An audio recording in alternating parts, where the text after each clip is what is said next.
We are not licensed professionals, trained therapists, shamans, sangomas, mediums, or doctors in academia. We are mere models sharing our opinions, experiences, research, and points of view. Some of you will not like what we say or how we say. Our intention is to spark conversation, share our views, and inspire more conversations. We encourage respecting different views and understandings. It is not just about criticism. It is merely just a different perspective. We want to use this space to share and to learn. Join this ride with us. Let's get it. Cool. It's all about boundaries, Jay. That's what we're talking about. So let's get it, man. Cool. So we're just gonna go through and share our views of the two topics that we had. Just the boundary word came up 100,000 times. So I thought, and I had a conversation with a friend of mine who said to me, you know, I keep hearing this and I think, what boundaries? Which boundaries? And I thought we should explore that. So then let's do this. No problem. Like in this whole platonic conversation, I was really finding that there was a lack of honesty and openness in the very beginning. It seems like people are not as honest in the very beginning about their intentions. They're not very honest even about themselves and what they're trying to get out of this relationship. So when you don't have that, you don't even really know what your boundaries are. Which intentions, like what the intentions were with the conversation or what the intentions are in the friendships that they have with these other people? There's the latter, the friendships that they have with these other people. I thought it was funny watching, like when you was interviewing a couple and then you asked them about platonic friendships and then they kind of like looked at each other like. The whole thing, maybe it was a, what are you gonna say? What are you gonna say? Exactly, and that's the point. Like you should already know what this person's gonna say. You see what I'm saying? I'm saying that's you don't know these boundaries. They just finding it out like right at that point. I think people let these things sort of define themselves. They sort of like, we're together, I'll see how you are, you'll see how I am, or I'll teach you how to treat me thing, but we don't have actual conversation to say, oh, listen, emotionally, this is where I cannot, this is my limit. Physically, from the beginning, my limits, right? These conversations don't happen. So no, it doesn't happen until something happens. Until we say, so do you guys have friends outside your marriage? Then they're like, you don't want to be put in the category of you're jealous or you're insecure. We're just like, of course. But like, you can see that body language of holding back because there's some conflict there. There's a conflict there. You see body language, looks, voice inflections, all these things play a role on how these individuals are dealing with this whole platonic idea.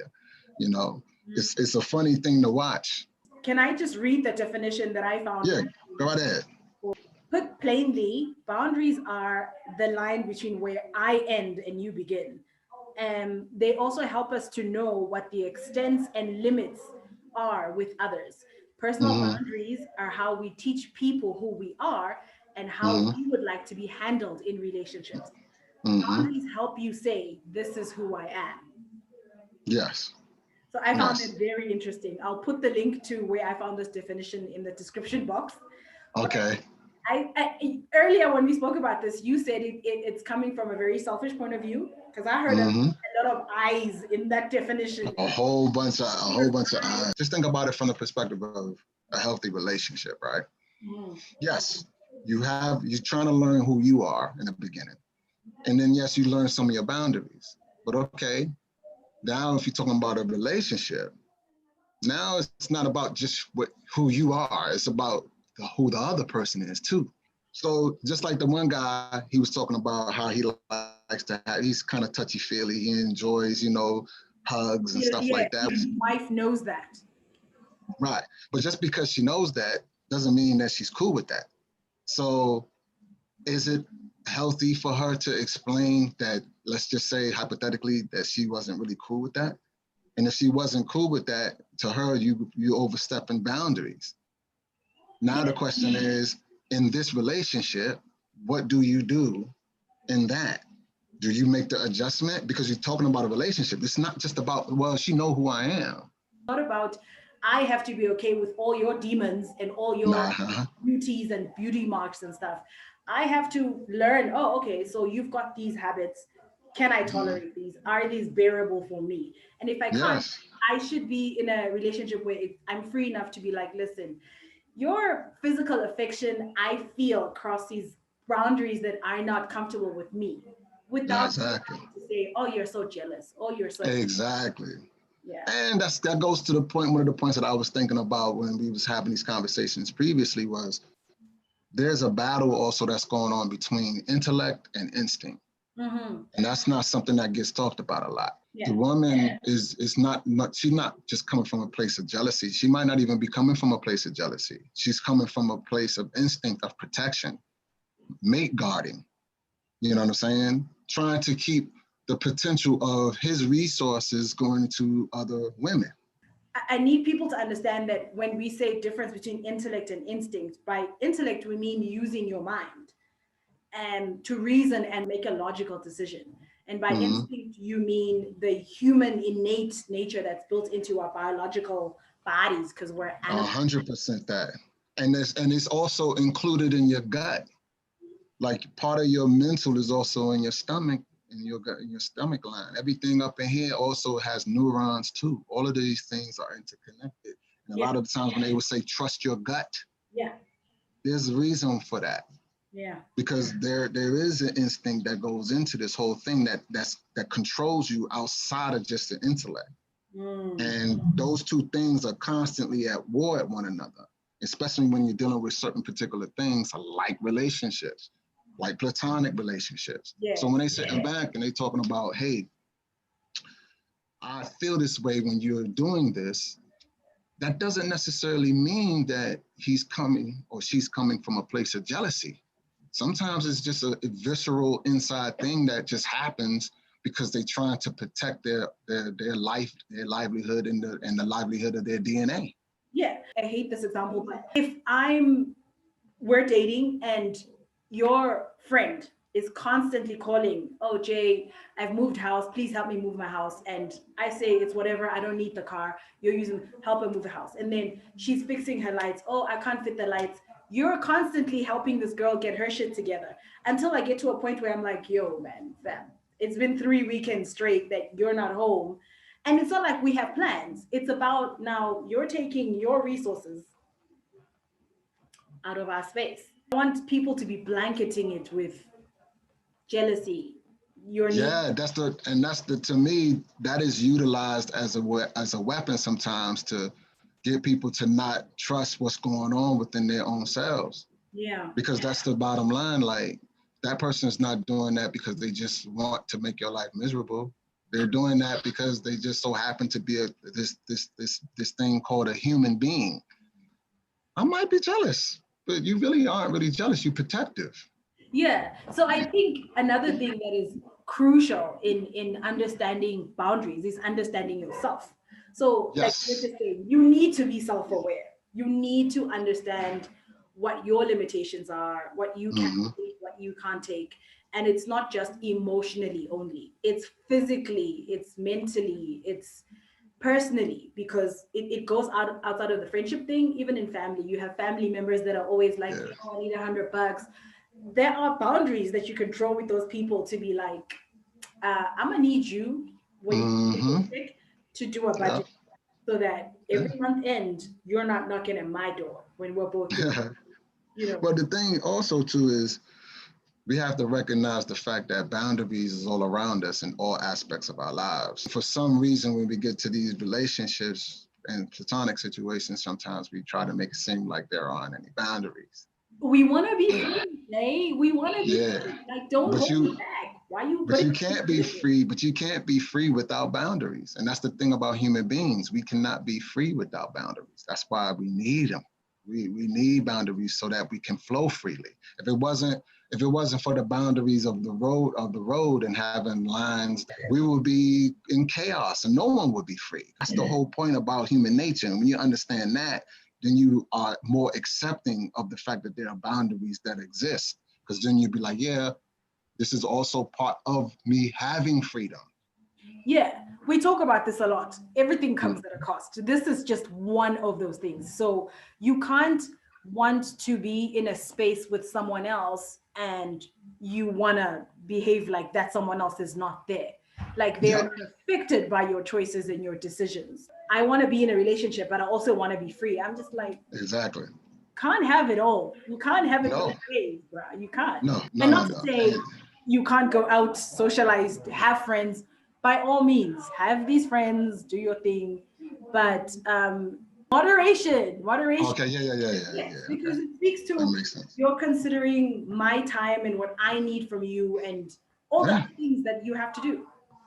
and there's really, if at the end of the day, we try to make it seem like it doesn't exist, but there is a contract that you are making with the person in which you are relating. We have to iron what that is. We have to iron that out.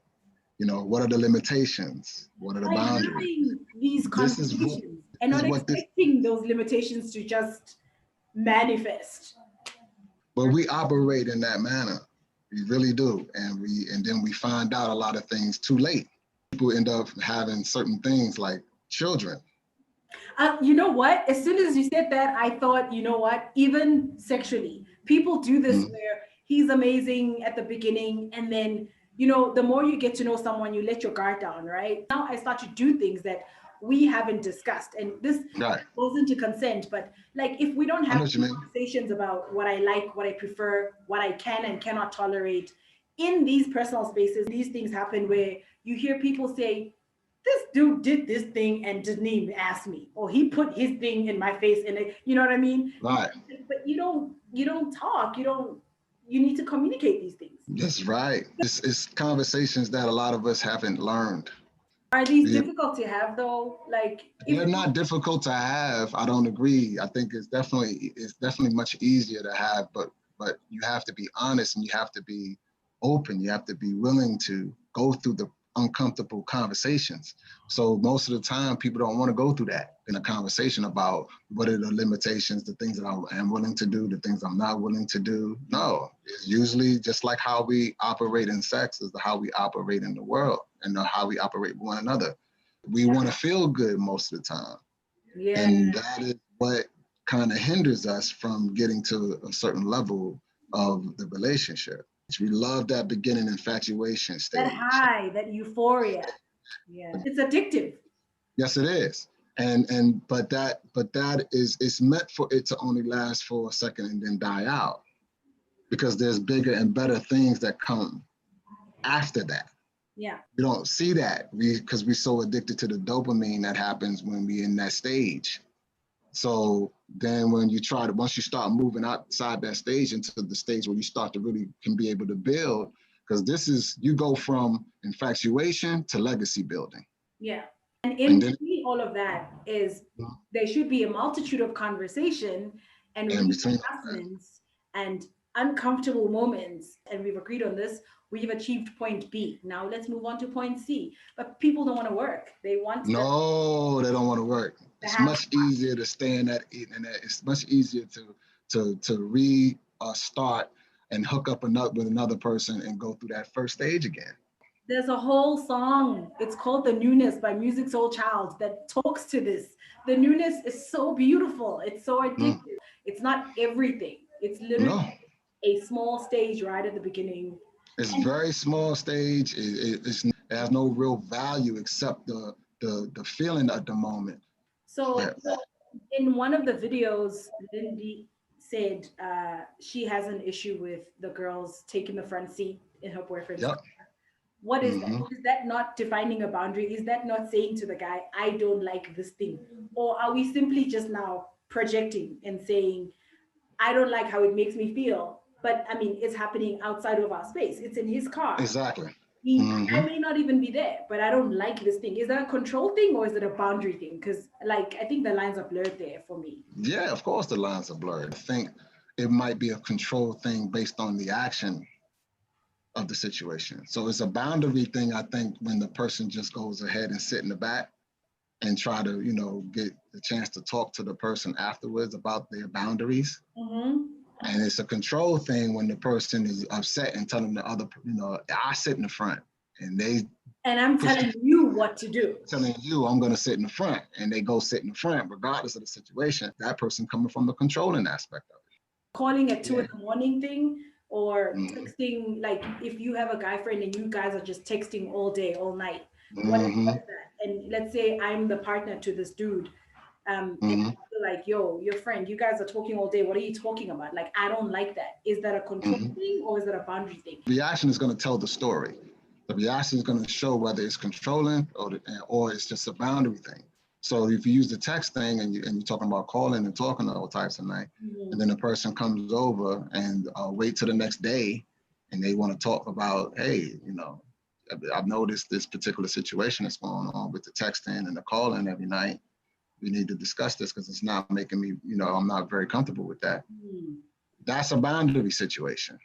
But it becomes a controlling situation is when the person is on the phone texting or whatever, and then they come over, grab the phone out their hand, tell them, hey, I don't want y'all to be talking on the phone. Why y'all calling each other all the time? They hang up. And now that's not about boundaries, that's about controlling. So I pay for this phone. Why you all up on the phone with this dude all the time? But there is a lot of misunderstandings though of boundaries, and even with your own boundaries. You know what I'm saying? There's a misunderstanding because you're still learning your own stuff. Human beings are very dynamic. So they could change also, right? It definitely change. Right. Definitely. Who I am at 20 is not who I am at 30. Think about yourself, and your boundaries are changing, right? Things are changing, boundaries are changing, and you're going with how it expands and then closes, expands and then closes. So then you got to respect that there's another person, if you're talking about platonic friendships, relationships, that they going through the same thing. Like you said, one day they was 25, now they 30, they thinking completely different. And they're 30, then at 35 or 38, they thinking completely different things. So those boundaries change. This is why the constant communication is so important. Hey, can I give you an example of something that I thought was a little ridiculous? So I have a guy friend, right? He's dating this girl and we're really close, and we've spent of like the 30 Christmases that I've had, maybe like 15 of them together, either at my house or whatever. And it's always like one of those late night things. We always end up crashing on the couch or in a bed together, and maybe sometimes with like 2 or 3 other people. It's just we're passed out type of thing. The girl has this try to bring up the boundary conversation about, yo, I've never done this with my guy friends. I'm not comfortable with you sleeping at your female friends' place or whatever. And the response is always, I've known her longer than you, or I've been doing this. It's not a thing. We've never touched. It's never been appropriate. But it's not about what you're doing with that female friend. It's how it's making feel is what I'm trying to say. So how do we deal with these situations where people throw this nonsense of I've known her for so long, or we're just friends, self-control or whatever, and I'm like, or trust me, you need to trust me. Well, this is where I think that we have so many problems in these particular relationships, is that selfishness is the core of it. Selfishness is the core of the reason why there's a problems that we have in these relationships. Because what that person just did when they said, well, this is my friend, I've known them longer than you, this is what I've been doing for umpteen years, they basically just said to the person, I really don't care about what your feelings are at the moment in time, and what I want to do is what I want to do. And that makes the person feels invalidated. Now, what I can say feel, they have been invalidated in a situation where they believed that they could be vulnerable or open up or come to you to deal with an issue, to deal with a conflict. Basically, it went back to the I definition, where it's I hear you, but I'm choosing to prioritize me because that's how I have been living for how. Oh my God, people. But they're in a relationship though. Yes, with another human being that have all their different nuances and dynamic aspects of them. They live in their whole world too. No, they're not thinking about that. Nah. So that's what happens. That's so what happens after the euphoria is gone? You're dealing with the real world situation. I noticed that you would be, y'all have been spending Christmases together all the time. You know, I'm trying for us to start our own Christmas tradition, but here we go. Because your ass is always at Olivia's house. Exactly. So here we go. So when you're talking about platonic friendships, you'll say, okay, even though I do have these ideas and thoughts, I am also dealing with somebody else who have their ideas and thoughts. Jay, did you see a lot of compromise in the conversations in everybody's thing? Because I will tell you one person that I did see a lot of compromise and thought throughness. A friend of mine, the individual conversations said he doesn't believe in platonic friendships because he understands his limitations and boundaries. And it's a conversation they had with the wife, and they said, listen, these are the types of friendships we'll partake in. We will have friends, but they will be at a distance, and we'll have lives outside of each other, but we will not do ABC. So it was a conversation that was agreed upon, and I hope it's something that they revisit as they change and grow. But everybody else just like was on this bandwagon of no, of course, yes, it's doable. And I was like, is it? Is it? Yes. Really? Is it really? Like, and I'm not saying it's wrong. What I'm saying is, is it as simple as it's okay? Like, people were, for me, it sounded like they were invalidating the fact that these things may have effects on your partners. And I mean, the many actions that we do with our friends, because some of the things we do with our friends, guys, are questionable. You just said it. When you're looking at the situation, now we're going to deal with this whole platonic friendship situation, and you're saying it's okay for you to be this way with them. And then the other person kind of looking like, well, I'm not sure if I'm cool with that. Right. But I'll say I'm cool with that while we're on the video. Right. There was a couple that did talk about what we spoke about the gradual changes that we go through, because he said specifically, Lucky, he said at the beginning, I had a ton of female friends, and the more we were together, that changed. And it wasn't like she said she didn't like my friends and I had to get rid of them or whatever, because I've known them as long as they've been together. In fact, I've seen the transition where it's just you compromise and you change, and even my preferences change, because we were talking about how some of these friendships, especially the female to male ones, where the females are so spoiled because they're used to the guys doing things for them. So in fact, both.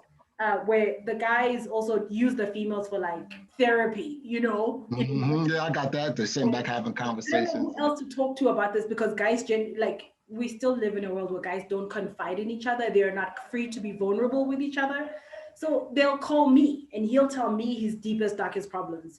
And we're friends, but like, talk to your girl, dog. Like, he's your person. I think it's important, like, even if he wasn't that way, let's just say he was a guy that I always enjoyed having a lot of friends in the beginning.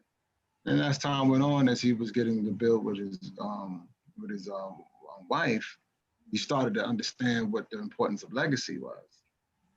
So now his ideas of how much time he spent with his friends, he's seeing that now it's not as productive, because if I go out and hang with them, I'm not going to be as productive as I could be. So it's important to know your boundaries, and it's important to go through the process of dealing with somebody and working with them, because you never know what changes you're going to go through. And obviously, if he goes through a change where he's focusing on his legacy and building upon that, then his boundaries with his platonic friends is going to change too. So those things also need to be taken into consideration also.